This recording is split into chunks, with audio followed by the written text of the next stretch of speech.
Shall we play a game?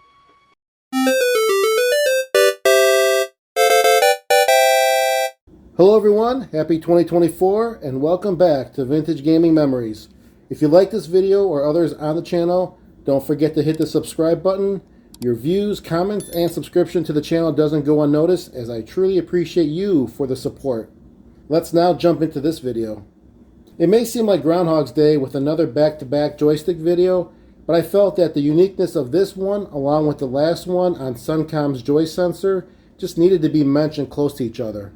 Similar to the Joy Sensor, I was also intrigued by this joystick because of my own research work when making the December edition of Flashback 40 with Antics and Analogs. Both of these joysticks were only a page apart in the Antic magazine, and rare in finding one in this particular condition. This joystick is by the company called High Score, and the name of the joystick is called the HS20 Tournament Master. Now that's a very prominent name, with making one believe you will master tournaments with your high scores on this joystick. Just a little play with words there. Anyways, let's open this up and check it out.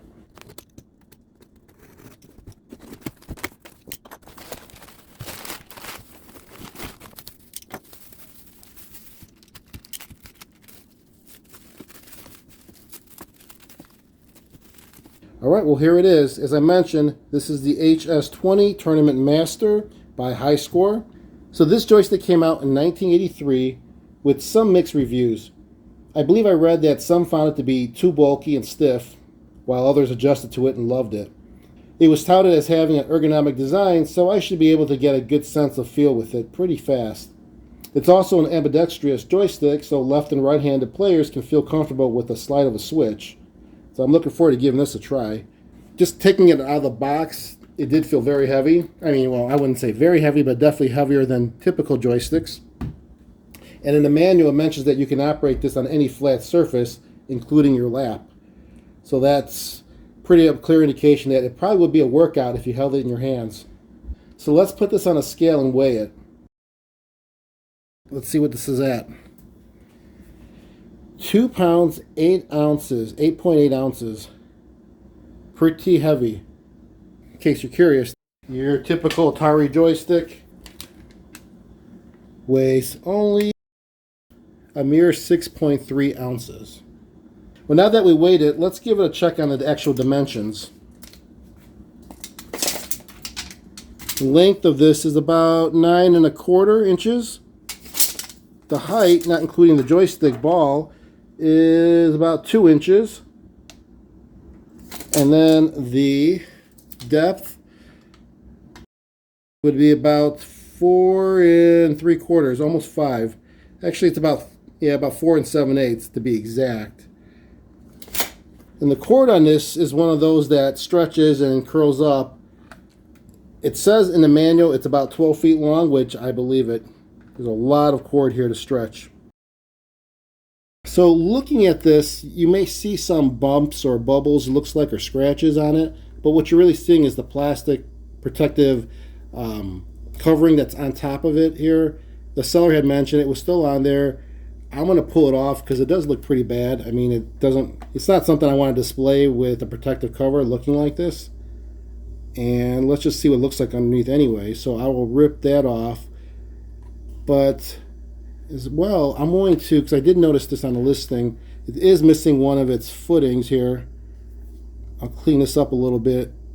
I can get a replacement one, but let's just give us a quick wipe down, and then I'll pull this off in a second. Alright, I'm done wiping it down. It wasn't too dirty at all, actually. It was pretty good, especially with the cord. You would think it captured a lot of dust and dirt for all those years, but it was pretty clean. There's that, again, this protective film that's over the labeling and I guess the display of the name of the joystick. This is not something that's going to be a classic of some sort that I'm concerned about the value of it, so it is coming off. And I want to see what it looks like underneath, especially the way it looks, because it's kind of ripped up a little bit here and there. So I'm going to use tweezers to pull it off nice and easy, which shouldn't be too hard. I think it's coming off already. We'll start it off here and give it a good rip. So here goes the first part of it. Let me get a good view of it for you, and you're going to have a nice sound of it.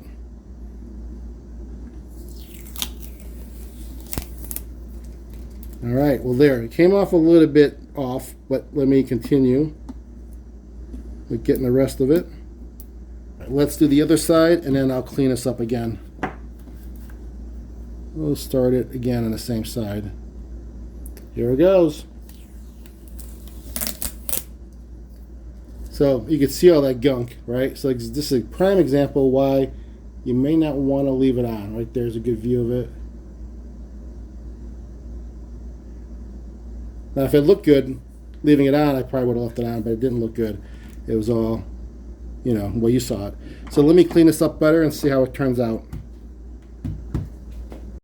All right, so I've gone ahead and cleaned it up really nice with some of my favorite products, which would be the Novus One. So it's kind of like the Armor All of my electronic plastics.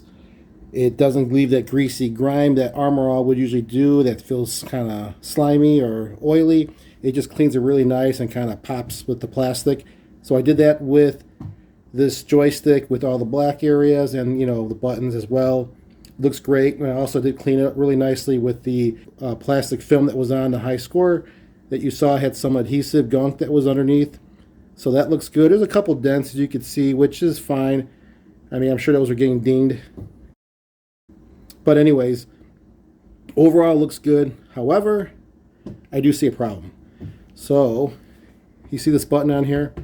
This button on top is supposed to be another fire button that works with the auto fire, which I will talk about the control options shortly.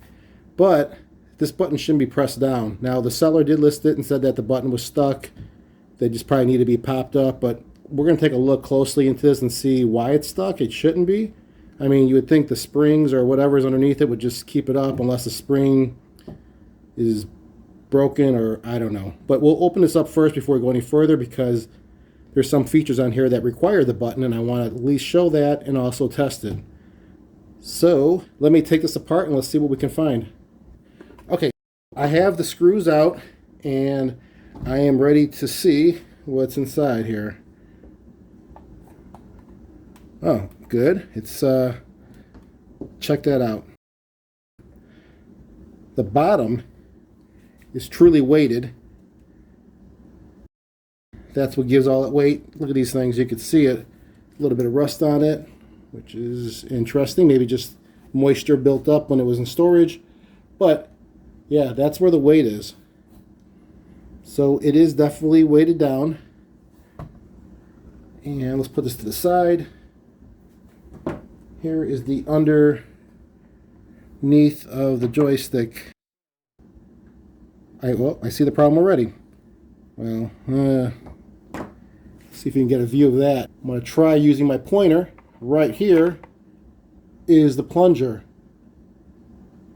And that's that white plunger there. And you can see, if you look closely, it looks like it's broken. That plastic, which doesn't even touch the contacts. You can see the difference in spacing here. And it's pushed down all the way. So obviously that's never going to activate any type of firing because it doesn't touch it. When it touches it, it would touch these two metal pieces, which would complete the circuit, and then it would actually do the firing. Well, let me see if I can push this out. I'm going to try this. Oh, what do you know? Pops out. Okay. Nice. Well, no spring. Oh, look at this. Let's get a look at this plunger. You can see it looks like it definitely cracked. It's not a clean cut.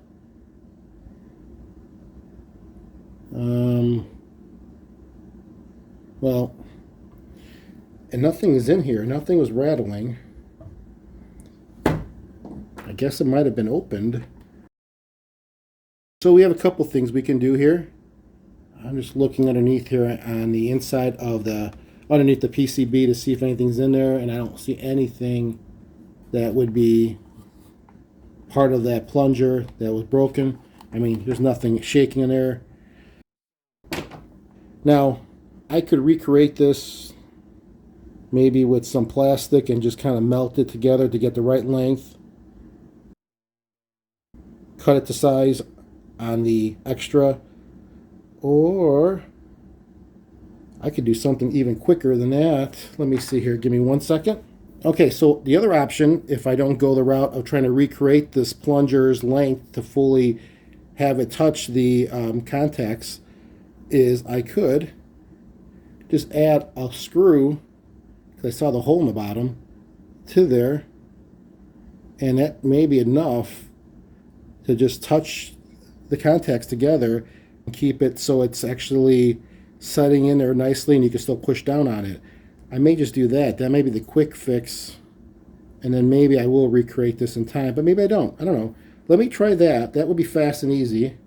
I did put that screw in. I didn't thread it too far because I didn't want to break the plastic, but you can see that it is in and it's touching the one metal contact, but it's not pushing it to touch the other one, so it's perfect. Now if I push the button,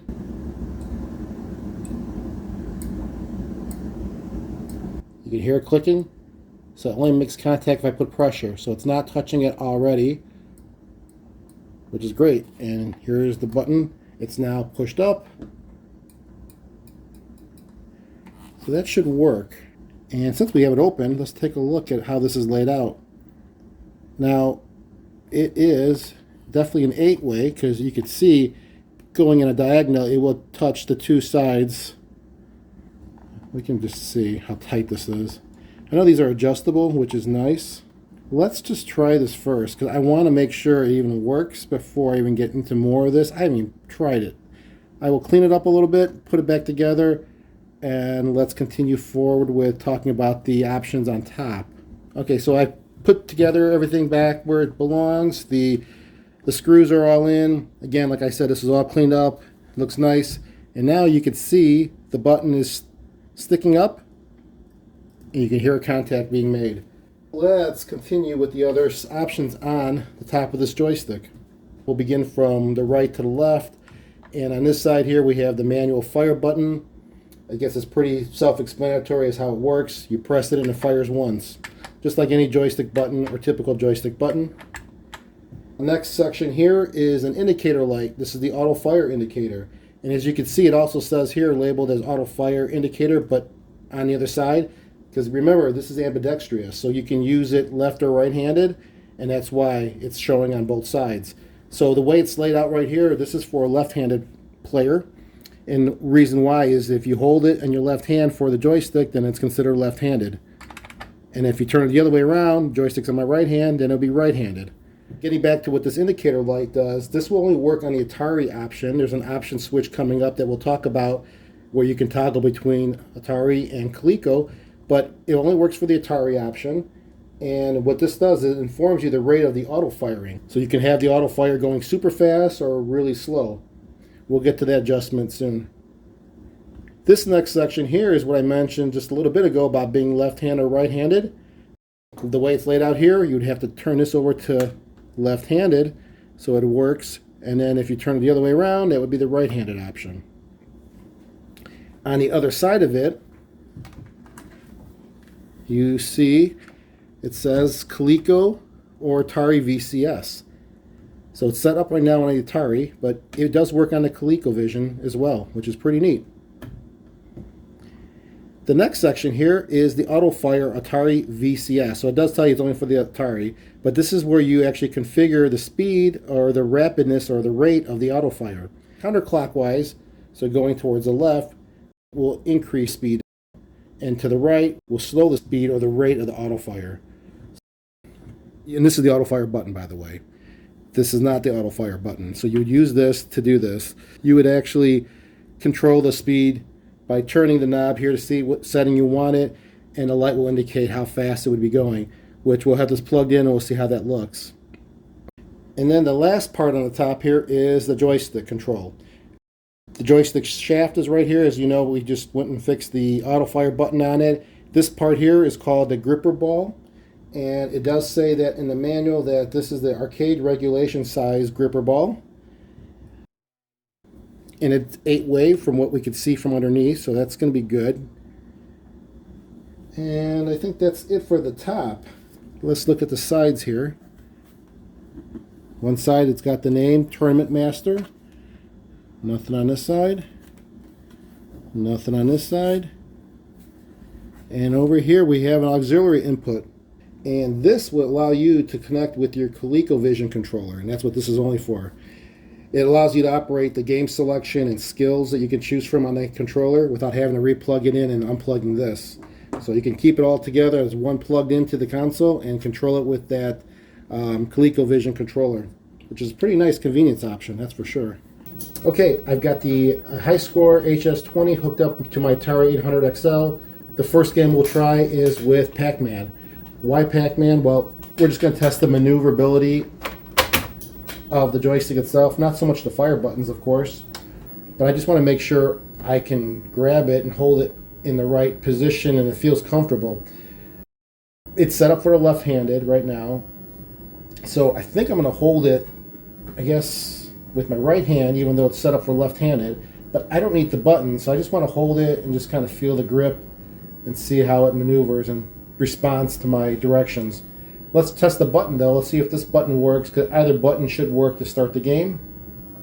And it does. I'm just going to put my whole palm on this. You know, it's not too bad. I mean,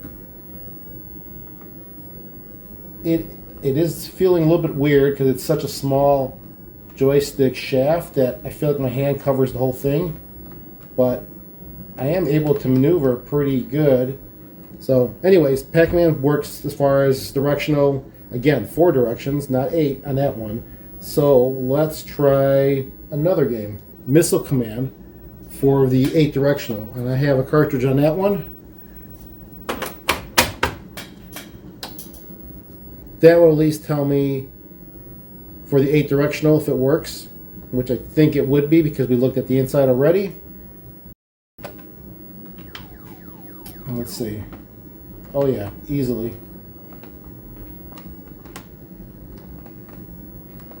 Now, rapid fire. Oh yeah, I used up all my missiles right away. That's pretty cool. Not cool for the cities, but it's cool that it does work.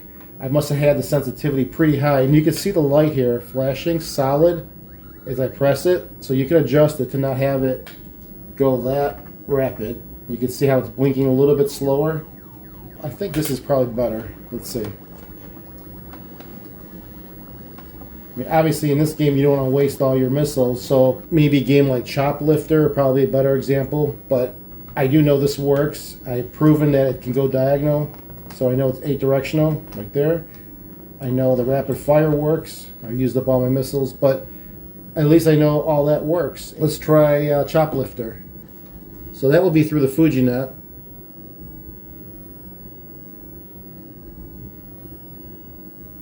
I had Centipede already.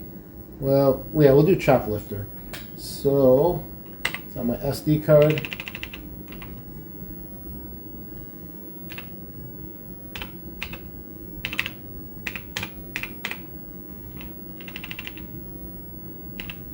Okay.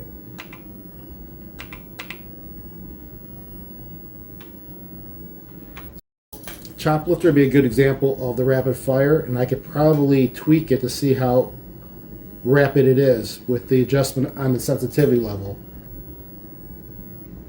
Okay. I think you could see here as I'm pressing the button, it's flashing. It's not as fast as it could be. I guess if I go to my right clockwise, makes it less rapid. If I go counterclockwise, you can see how it's flashing crazy. So let's just keep it just moderate, and let's start this game. And let me lift up. Let's push the fire button on a single manual, and it does, fire 1. Let me change my direction. There we go. And let's do the rapid fire. Like 4 in a row. So let me hold it down and let me adjust the sensitivity or the speed of it or the rate of it.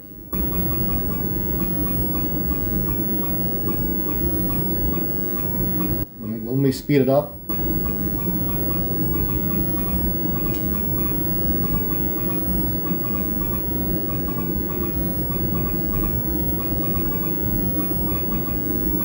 down.